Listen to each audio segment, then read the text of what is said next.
आपको इन सब चीजों पर ध्यान रखने की जरूरत है।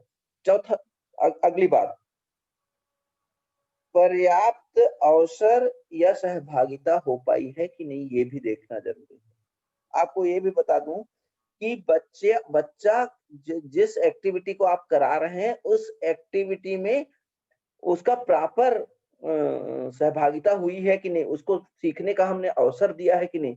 बिना अवसर दिए, सीखने का बिना अवसर दिए हम मूल्यांकन नहीं ले सकते, और यदि मूल्यांकन कर रहे हैं तो वो बेईमानी है, नंबर 1। चौथा, बच्चों की अभिव्यक्ति को भी देखना पड़ेगा, उसका अभिव्यक्त करने का तरीका कैसा है। कई बार क्या होता है कि बच्चे जानते सब कुछ है पर अभिव्यक्त नहीं कर पाते, और मूल्यांकन में बच्चे को हम फेल करने की कोशिश करते हैं, बिल्कुल गलत बात है।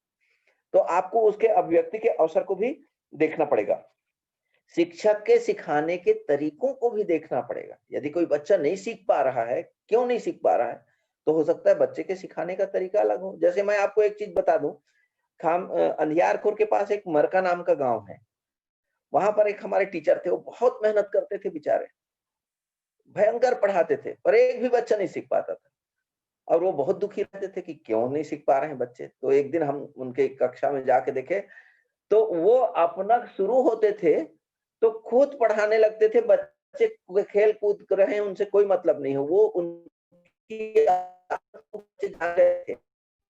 पढ़ाना शुरू होते हैं तो अपना मुग्ध होकर पढ़ाने लगते हैं, अपने से कोई मतलब नहीं। तो बच्चा नोच रहा है, किसी को काट रहा है, कोई बच्चा भाग रहा है, वो पढ़ाने में मगन है या व्हाइट बोर्ड पर लिखने में मगन है। तो उनके सिखाने के तरीके में परिवर्तन करना पड़ेगा, और हम जब उनके सिखाने के तरीकों में परिवर्तन किए तो उनकी कक्षा सबसे अच्छी हो गई। उनको समझ में ही नहीं आ रहा था ये बात कि मैं ठीक पढ़ा रहा हूँ कि नहीं पढ़ा रहा हूँ। तो शिक्षक के सिखाने के तरीकों को देखना होगा। शिक्षक का व्यवहार उचित है या नहीं, ये भी देखना पड़ेगा। आप आश्चर्यचकित होंगे कि कई बार शिक्षक के व्यवहार के कारण भी बच्चा नहीं सीख पाता है। शिक्षक का व्यवहार यदि गड़बड़ हुआ तो बच्चा स्कूल तो जाता है पर पढ़ नहीं पाता। ये मूल्यांकन में इस चीज को भी आप, इसीलिए मूल्यांकन शब्द जहां आया, अकेले बच्चों का मूल्यांकन नहीं होता, अकेले टीचर का मूल्यांकन नहीं होता, पूरी व्यवस्था का मूल्यांकन होता है। और जब तक आप पूरी व्यवस्था का मूल्यांकन के साथ अपने बच्चों का मूल्यांकन नहीं करेंगे, तब तक आप किसी बच्चे को क्वालिटी युक्त एजुकेशन नहीं दे सकते। ये भी मैं आपको एकदम क्लियर कट बता दूं। मूल्यांकन की प्रणाली ठीक करेंगे, अपने आप क्वालिटी आ जाएगी। तो आपको ये भी देखना पड़ेगा कि शिक्षक का व्यवहार उचित है या नहीं। बच्चों के पास उनकी कॉपी और अन्य सामग्री की उपलब्धता और उपयोग को भी देखना पड़ेगा। कई बार बच्चों के माता पिता कॉपी नहीं खरीदते और हमको लगता है कि बच्चा सीख नहीं रहा है। तो ये भी एक बड़ा पार्ट है बच्चों के मूल्यांकन की प्रक्रिया में, नहीं सीख पाने की प्रक्रिया में। दूसरा, शिक्षक प्रशिक्षण को भी देखना पड़ेगा।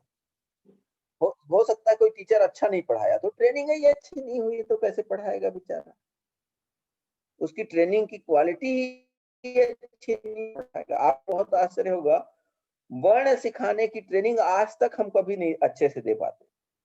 बच्चों को पढ़ना कैसे सिखाए, इसकी ट्रेनिंग कभी नहीं दे पाते। आप आश्चर्यचकित होंगे कि 85% शिक्षकों को बच्चों को वर्ण पहचान कैसे कराना है ये पता ही नहीं है।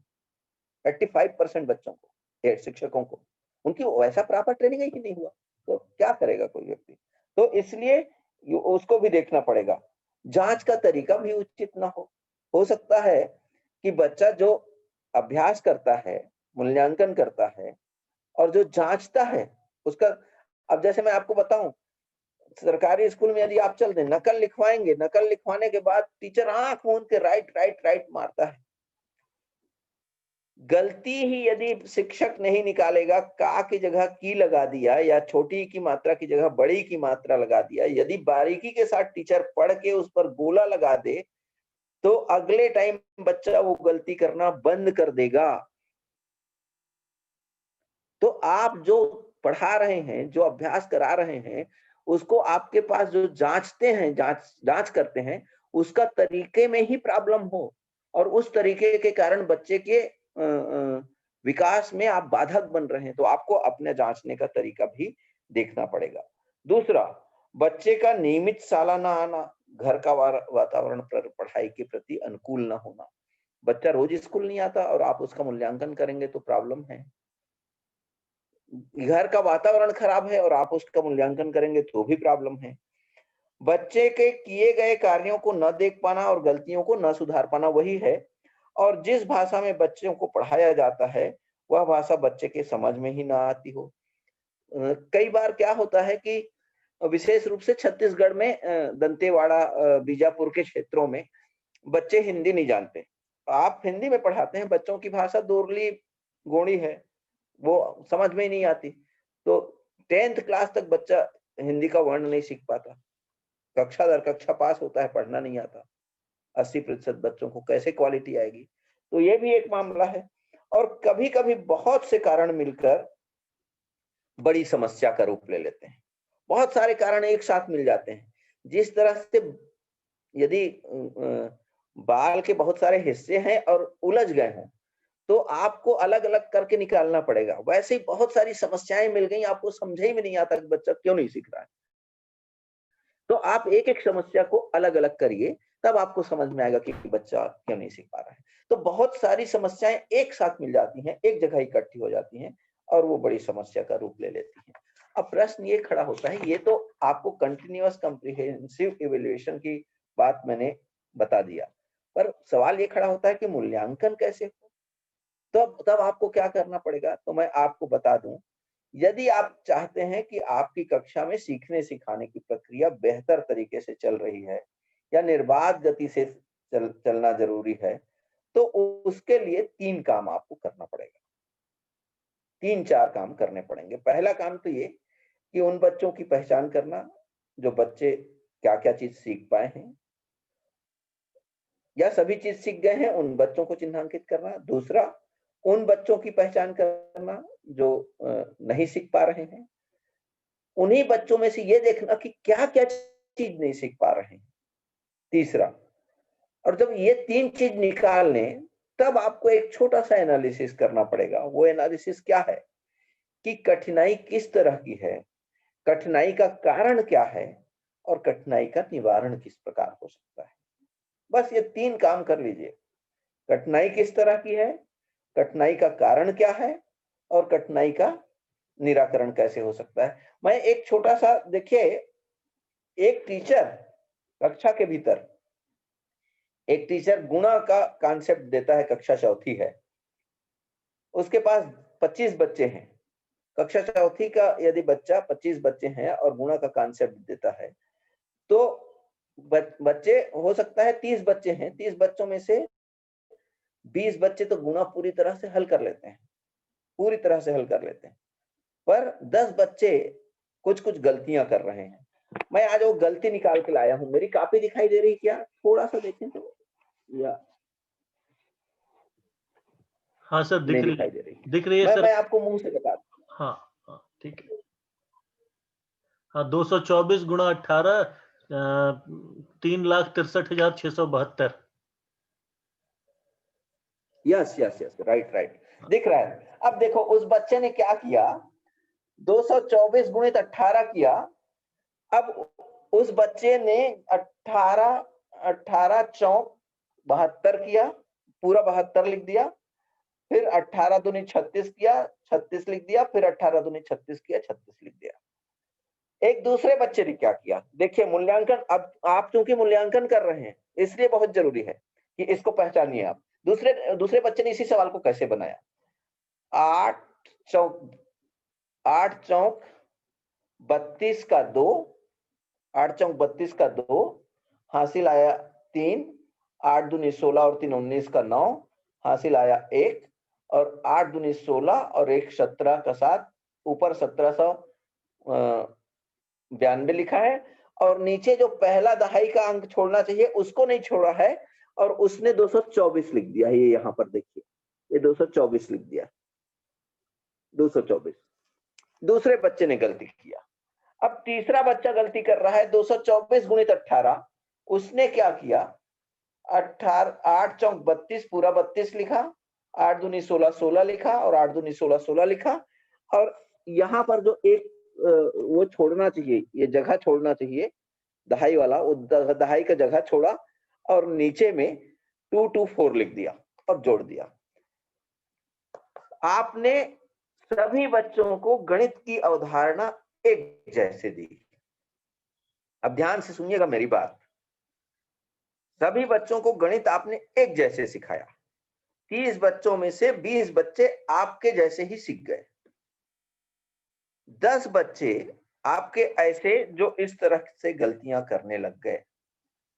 मैं आपसे सवाल कर रहा हूं कि जब इस तरह की गलतियां कर रहे हैं, तो इस पहले सवाल में बच्चे की कौन सी अवधारणा में क्लियरिटी नहीं है, जिसके कारण से बच्चा ये गलती किया?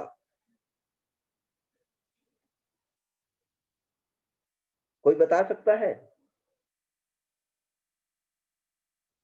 तीनों में से कोई भी बताए, कौन सी अवधारणा में बच्चा गलती किया जिसके कारण से मेरे चश्मे पर, एक मिनट, मूलतः सर इसमें कहीं पर उसको अंक की परिकल्पना स्पष्ट नहीं है। एक से ज्यादा डिजिट या दो से ज्यादा डिजिट की कंफ्यूजन हो सकती है। दूसरा, हासिल को लेकर कहीं पर उसको कठिनाई है, हासिल में कठिनाई है। तीसरा, स्थान कहाँ से, इकाई और दहाई का मान, दहाई के नीचे आना, स्थानीय मान को लेकर उसको कठिनाई है।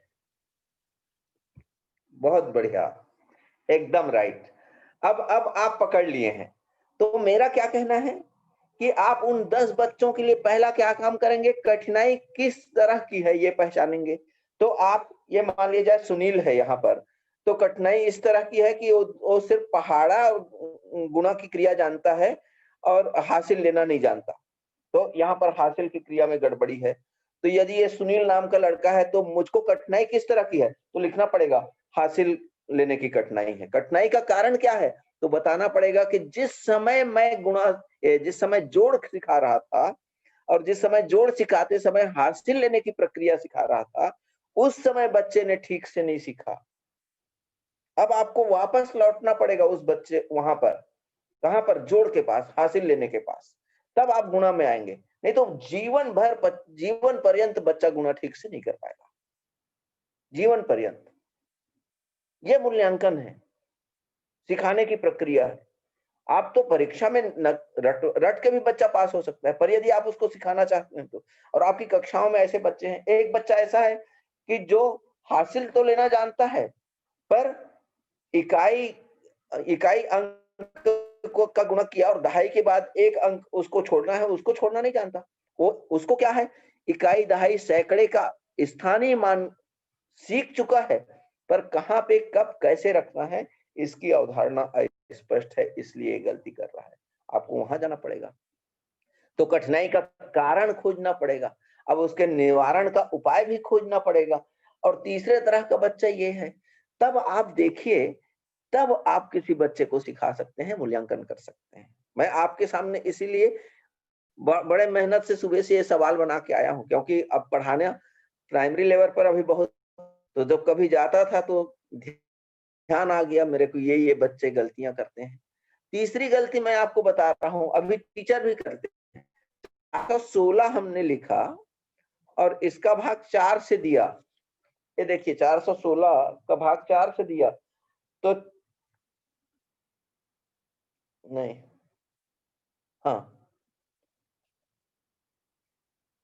हाँ, 416 का भाग 4 से दिया, तो कैसे कैसे टीचर बनाते हैं, 4 एकम 4 लिया, इसको काटा, एक पूरा 16 उनने उतारा और 4 चौक 16, ये इधर उत्तर ले आए वो 14, ये 14 ले आए। ये भी बहुत गलत है। आपको बहुत आश्चर्य होगा, इसका उत्तर 14 आ ही नहीं सकता। आपको ये भी जानकर आश्चर्य होगा कि अभी भी हमारे टीचर 22% टीचर 416 को 4 से भाग देते हैं, तो उसका उत्तर 14 लेके आते हैं, जबकि आना कितना चाहिए, 104 आना चाहिए। क्यों? क्योंकि गणित की अवधारणा वही गड़बड़। कोई ऐसा इंजीनियर बन जाए तब क्या होगा, वो तो जहां पे 104 बोरी सीमेंट लगना चाहिए वहां पर 14 बोरी लगा देगा, और जैसे ही 14 बोरी लगाएगा तो आप उस पुल से जाएंगे, तब तो फिर क्या, वो पुल ही आपके साइकिल सहित नीचे या मोटरसाइकिल सहित नीचे। तो क्वालिटी युक्त एजुकेशन की यदि हम बात कर रहे हैं, तो मूल्यांकन की प्रक्रिया को देखना पड़ेगा। तो आपको 3 चीजें करना पड़ेगा। मैंने इसमें क्या किया, पहला काम किया, बच्चे की कठिनाई किस तरह की है उसको पहचानने की कोशिश किया। दूसरा, कठिनाई का कारण क्या है उसको जानने की कोशिश किया। और तीसरा, कठिनाई का निवारण किस प्रकार से हो सकता है इसको जानने की कोशिश किया। यदि ये तीनों चीज मैं करना सीख गया, कठिनाई किस तरह की है, कठिनाई का कारण क्या है और कठिनाई का निवारण कैसे होगा, ये जानना सीख गया, तो मैं मूल्यांकन की तरफ बढ़ने लग जाऊंगा। यदि मैं ये नहीं जान पाऊंगा तो कभी भी मूल्यांकन नहीं कर पाऊंगा। तब मेरे सामने विकल्प क्या होगा, परीक्षा लूंगा, टेस्ट लूंगा, और आप बार बार बोलोगे कि ये बच्चा गधा है, ये बच्चा कमजोर है। जबकि आप मूल्यांकन यदि आपको करना है तो आपको इस लेवल पर आना पड़ेगा, इस लेवल पर जाना पड़ेगा। और इस लेवल पर जब आप मूल्यांकन करेंगे तभी अपनी कक्षा को क्वालिटी युक्त एजुकेशन दे पाएंगे। मूल्यांकन का क्वालिटी के साथ बहुत गहरा रिलेशन है और दक्ष होना चाहिए एक टीचर को। अब प्रश्न ये खड़ा होता है, अब इसके लिए यदि आप ये तीन चीज जानना चाहते हैं कि कठिनाई किस तरह की है, कठिनाई का कारण क्या है, तो क्या करना पड़ेगा, परीक्षण करना पड़ेगा। मैंने यही परीक्षण किया, आपके सामने रख रहा हूं, ये परीक्षण किया। परीक्षण करके मैं इन तीन बच्चों को खोज लिया कि इन तीन बच्चों में ये गड़बड़ी है। लेकिन परीक्षण करते समय क्या क्या चीज का ध्यान रखना जरूरी है, तो मैं आपको बता दूं, परीक्षण करते समय कुछ चीजें ऐसा है कि परीक्षण के समय भय मुक्त वातावरण का होना जरूरी है। आप डरा के परीक्षण करेंगे तो बच्चे का मूल्यांकन कभी अच्छा नहीं होगा। दूसरा, बच्चों से अलग अलग पूछने की जरूरत है, सामूहिक पूछना नहीं होना चाहिए, अलग अलग पूछना होना चाहिए, व्यक्तिगत होना चाहिए, व्यक्तिगत प्रश्न हल करवाना चाहिए। हम जनरली सामूहिक आंसर देते हैं, सामूहिक आंसर लेते हैं, ये बहुत गलत है। तो प्रत्येक बच्चे का, और तीसरा, प्रत्येक बच्चे की कॉपी को या उसके द्वारा दिए जा रहे उत्तर को बारीकी के साथ अध्ययन करना चाहिए। जितना बारीकी के साथ आप अध्ययन करेंगे उतने ही आप मूल्यांकन के कौशल में सिद्धहस्त होते जाएंगे। चौथा, परीक्षण के समय बच्चों से पूछा जाए, उसे पढ़ाया या सिखाया ना जाए। कई बार हम क्या करते हैं, परीक्षण जब कर रहे होते हैं तो सिखाने लग जाते हैं, गलत है। हमको यदि बच्चों का परीक्षण बहुत बेहतर तरीके से प्रश्न दिए, पूछे, गलत बताया तो गलत, सिखाने की आवश्यकता नहीं है। तभी तो आप पकड़ेंगे कि कठिनाई किस तरह की है, कठिनाई का कारण क्या है, कठिनाई का निवारण कैसे होगा। दूसरा, बच्चे की जांच पूरी तरह से होनी चाहिए। पूरी तरह से मतलब जितना आपने पढ़ा लिया है। अब पूरी तरह का आशय क्या है ये भी आपको मैं बता दूं। यदि आप गुणा तक पहुंचे हैं और गुणा में ये गड़बड़ी कर रहा है तो हासिल का भी जांच करिए, क्या बोलते हैं, इकाई दहाई सैकड़ा का भी जांच करिए। दूसरा बच्चा जो गड़बड़ी कर रहा है तो पूरी जांच करना चाहिए, जिससे ये पता चल सके कि गड़बड़ी कहाँ से हुई है, और जिस स्थान से गड़बड़ी हुई है उसी स्थान से उसको सिखाने की प्रक्रिया शुरू होनी चाहिए, तब मूल्यांकन है। चौथा, और बच्चों को स्वमूल्यांकन का भी अवसर देना चाहिए। बच्चों से ही पूछना चाहिए कि बेटे ये सही है या गलत। तो हो सकता है कि कई बार आपको कम मेहनत में भी अधिक उपलब्धि हो सके। यदि बच्चों को अपनी गलतियां पता हुआ तो वो तेजी के साथ अपनी गलतियों को सुधार के आगे बढ़ सकता है। और चौथा, चौथा, जब आप बच्चों का परीक्षण कर रहे हों तो बच्चों के विचारों का सम्मान जरूर होना चाहिए। परीक्षण के समय ना तो दबाव हो, एकदम भय मुक्त वातावरण हो, और यदि बच्चा कोई विचार अपना व्यक्त कर रहा है तो उस समय उसका जितना आप सम्मान करेंगे उतना ही बच्चों को तेजी के साथ सिखा पाएंगे। ये दो बातें।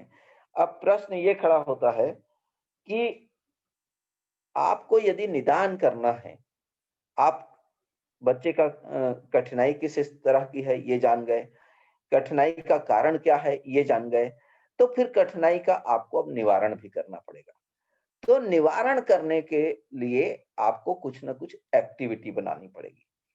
तो निवारण करने के लिए या निदान करने के लिए जो गतिविधियां बनाना है उसको बनाने का चरण भी बहुत बेहतर तरीके से होना चाहिए। तो वो मैं इसलिए आपके सामने रख रहा हूं कि जिस विषय वस्तु में उसको उसकी गड़बड़ी है उसका बारीकी के साथ विश्लेषण होना चाहिए। जैसे यदि गुणा गुणा का सवाल बच्चा कर रहा है तो गुणे के सवाल में क्या क्या जरूरी है, आपसे ही मैं पूछ रहा हूँ, गुणे के सवाल में क्या क्या जरूरी है। एक तो संख्या पता होना चाहिए, नंबर एक। नंबर दो, संख्या का उचित स्थान पता होना चाहिए, मतलब इकाई, दहाई, सैकड़ा। तीसरा, हासिल पता होना चाहिए। चौथा, जोड़ पता होना चाहिए। पांचवा, हासिल लेके उसको जोड़ने की प्रक्रिया होनी चाहिए। मैं इसलिए बोल रहा हूँ कि जब आप सारे विषय वस्तु का बारीकी के साथ ज्ञान करेंगे, तब आपको पता चलेगा ना कि गड़बड़ी कहाँ कर रहा है बच्चा। और जब गड़बड़ी करने की, वो गड़बड़ी हो रहा है, उसके विश्लेषण करने की क्षमता कब आएगी? जब आपको यहाँ तक पहुंचने के सारे चरण पता हो। जब तक सारे चरण आपको पता नहीं होंगे, तब तक आप इवैल्यूएशन कैसे कर पाएंगे? अब आप इसमें से कई लोग मुझको गाली भी दे सकते हैं कि इतना तो करेगा तो आदमी पागल हो जाएगा, तभी तो टीचर है ना, तभी तो क्वालिटी की बात है कि यदि जोड़ तक, गुणा तक पहुंचना है, तो बच्चों के पास कितनी अवधारणाएं हैं, मैं कितनी अवधारणाओं को पार करके बच्चे को गुणा सिखा पाऊंगा। और यदि कोई बच्चा गलती कर रहा है, तो एक्चुअल में किस अवधारणा पर बच्चे से त्रुटि हुई है या मुझसे त्रुटि हुई है, उसी अवधारणा को पुनः सिखाया जाए, तब वो त्रुटि सुधार पाएगा, अन्यथा नहीं सुधार पाएगा। यही मूल्यांकन है। और यदि ये मूल्यांकन करने की मेरी एक बार आदत पड़ गई, तो आप कभी भी कहीं भी जाएं, आप हमेशा सम्मान के पात्र होंगे। आपका एक भी बच्चा अनसीखा नहीं रहेगा, प्रत्येक बच्चा सीख कर ही निकलेगा। तो आपको क्या करना पड़ेगा? विषय वस्तु के उस बिंदुओं का बारीकी से विश्लेषण करने की आदत डालनी पड़ेगी। विषय वस्तु के सीखने के उन बिंदुओं को विभाजित करना पड़ेगा। कठिनाई को बढ़ते क्रम में आपको लिखना पड़ेगा और सीखने को क्रमबद्ध करके फिर रखना पड़ेगा। और क्रमबद्ध करके जब आप रख लेंगे, तब आप उसका कारण खोज पाएंगे और बच्चे को सिखा पाएंगे। दूसरा, प्रत्येक सीखने के बिंदु पर 4-5 छोटे-छोटे गतिविधियां बनानी आनी चाहिए, प्रश्न बनानी आनी चाहिए। इसलिए कि हो सकता है जिस तरीके से आप सिखा रहे हैं, थोड़ा प्रश्न को बदल दें, तो गड़बड़ी हो सकती है। तो बच्चे में कोई मानसिक भटकाव ना हो, इसलिए प्रॉपर एकदम पिन पॉइंट प्रश्न होना चाहिए, पिन पॉइंट एक्टिविटी होना चाहिए। यदि पिन पॉइंट एक्टिविटी होगा तो मानसिक भटकाव नहीं होगा, बच्चा तेजी के साथ सीखेगा। चौथा, प्रश्नों के उत्तर छोटे और गतिविधियां छोटी होनी चाहिए। समय सीमा का हमेशा बंधन नहीं होना चाहिए। यानी जब आप बच्चों को सिखा रहे हैं, मूल्यांकन कर रहे हैं, तो मूल्यांकन के दौरान आप एकदम समय सीमा में बांध नहीं, तेरे 2 ही मिनट में बताना है, तेरे 3 मिनट में बनाना है। जैसे परीक्षा में 3 ही घंटा में उल्टी करना है। परीक्षा मतलब क्या? उल्टी करना। एकदम मैं आपको अब क्लियर कट बता दूं, थोड़ी खराब भाषा में बोल रहा हूँ। ऐसे हाथ डाल के उल्टी करता है, जो जितना ज्यादा उल्टी कर लिया वो ज्यादा नंबर पाता है, जो बेचारा कम उल्टी करता है वो कम नंबर पाता है। और 3 ही घंटे में उल्टी करना है, 3 घंटे में जितना उल्टी जो ज्यादा किया वो ज्यादा नंबर, और 3 घंटे में जो कम उल्टी किया को कम नंबर। पर मूल्यांकन में ऐसा नहीं होना चाहिए। मूल्यांकन में आप समय का बंधन से मुक्त कर दो, जब यदि आप उसका मूल्यांकन कर रहे हैं। छात्रों को उत्तर देने के लिए, गतिविधियां करने के लिए स्पष्ट दिशा निर्देश होना चाहिए। कई बार आपको पता है हमारे निर्देश में अभाव होता है, हम निर्देश ठीक से नहीं दे पाते, दिशा निर्देश ठीक से नहीं कर पाते, इसलिए भी बच्चे नहीं सीख पाते। तो हमारे पास निर्देश की स्पष्टता है कि नहीं, वो भी देखना पड़ेगा। चौथा, और प्रश्नों के उत्तर की सूची और गतिविधियों की भी सूची बनानी चाहिए। मैं ये सारी चीज आपके सामने इसलिए कर रहा हूं कि यही मूल्यांकन है। मूल्यांकन का तरीका ही यही है। जब तक आप ऐसा मूल्यांकन नहीं करेंगे, तब तक तो परीक्षा वाला मूल्यांकन कोई भी कर देगा। तो मूल्यांकन का तरीका भी यही है। अब ये है कठिनाइयों को दूर करने के लिए शिक्षण या गतिविधि। तो मैं आपको बता दूं कि जब भी आप गतिविधियां कराएं, तो बच्चों की रुचियों का ध्यान रखें आप जरूर। बच्चों की जिस चीज में रुचि है, उसी रुचि के अनुसार एक्टिविटी कराएं, तभी आप मूल्यांकन को सही दिशा में ले जा सकते हैं। दूसरा, गतिविधि और शिक्षण कराते समय बच्चे की उपलब्धि का ध्यान रखना जरूरी है। आपको ऐसी गतिविधि नहीं बनाना है जिससे शाबाश कहने का अवसर ही आपको ना मिले। इसका मतलब क्या है, मैं आपको बता रहा हूं। आपको ऐसी एक्टिविटी बनाना है कि बच्चे को एहसास हो कि मैं सफल हो रहा हूं, मैं सीख रहा हूं। बार बार ये एहसास नहीं दिलाना है कि तुम तो सीख ही नहीं रहे हो, तुमको तो कुछ आता नहीं है। यदि आप ऐसा कर रहे हैं तो मूल्यांकन ठीक से नहीं कर रहे हैं। मतलब यदि कोई बच्चा सीख भी नहीं पा रहा है, तो आपको ये ऐसा एक्टिविटी बनाना चाहिए कि जो सीख गया है उससे थोड़ा बढ़िया बना ले तो उसको बोल सकें वेरी गुड बेटा, शाबाश बेटा। जब शाबाश बेटा आप बोलेंगे तो उसकी रुचि बनी रहेगी अगली एक्टिविटी की, तो फिर उससे थोड़ा कठिन, वहां भी शाबाश बोलिए, फिर उससे थोड़ा कठिन, फिर उससे थोड़ा कठिन। तो मूल्यांकन करते हुए उसकी क्वालिटी को बढ़ाना, तो उसकी उपलब्धि और सफलता का उसको एहसास हो, उसको यह अनुभव हो कि वह सीख रहा है। प्रयास यह होना चाहिए कि उसकी असफलताएं सफलताओं में बदल जाए। उसकी जितनी असफलताएं हैं हमारी एक्टिविटी से सफलता में बदलने लगे। शिक्षण या गतिविधि में सफल बच्चे के सफल पक्ष से हम जब शुरू करते हैं या शुरू करना चाहिए, तो शिक्षक 50% समय इस बात पर दे कि जिसको बच्चा सरलता से कर सकता है। मतलब ये कि आप दो चीजें रखें। यदि बच्चा कोई चीज नहीं सीखा है तो आपको पता है कि ये कर सकता है, तो जो कर सकता है तो उसमें 50% चीजें कर सकने वाली रखिए और 50% चीजें ऐसी चीजें रखिए जो नहीं कर सकता है। तो उससे क्या होगा, जो कर सकता है उसके कारण से उसको उसका आत्मविश्वास बढ़ेगा। आपका शाबाश, वेरी गुड, गुड, बहुत बढ़िया, ये उसके आत्मविश्वास को बढ़ाएगा और जो 50% चीजें हैं उसको सरलता से सीख जाएगा। सीखते समय बच्चे ने जो सफलता प्राप्त की है उसको स्पष्ट रूप से बच्चे को बताया जाना चाहिए कि बेटा तुम ये सीख गए हो। क्लैपिंग कराएं अपने क्लासरूम के भीतर, अरे ये तो देखो देवाशीष जी जोड़ सीख गए, बहुत बढ़िया, एक बार क्लैपिंग करो, एक बार ताली बजाओ। तो जब आप ताली बजाओगे तो पूरे कक्षा का वातावरण खुशनुमा हो जाएगा। तो ये करना चाहिए। आवश्यकता अनुसार बच्चे को अकेले कार्य करने दिया जाए, उदाहरण के लिए पढ़ना, चित्र बनाना, छोटी मोटी कहानी करना। ऐसा चीज दे दो कि जो बच्चा कर सकता है, तो उसका आत्मविश्वास हम जागृत कर सकते हैं। शिक्षण या गतिविधि में लचीलापन होना चाहिए, हार्डनेस नहीं होना चाहिए। जरूरत पड़ने पर आप उसमें परिवर्तन कर सकते हैं। ये चीजें आप ऐसा कर सकते हैं। तो मुझको लगता है कि मैं आज अपनी बात यहीं तक समाप्त करूंगा। अभी और मूल्यांकन पर यदि कुछ बात करना चाहें तो आप मुझसे कर सकते हैं, पर मैं आज समय का चूंकि अभाव है, इसलिए मुझको लगता है कि यहाँ पर अपनी बात अब मैं रोकता हूँ। किसी के मन में कोई सवाल हो। दूसरा, इस पूरे आज के 2 घंटे के सत्र का मुझको फीडबैक भी दीजिए। लिख के दे सकते हैं तो बहुत अच्छी बात है, बोल के भी दीजिए, बोल के भी दीजिए और लिख के भी दीजिए। देवाशीष जी, आपको मैं हैंड ओवर करता हूँ माइक।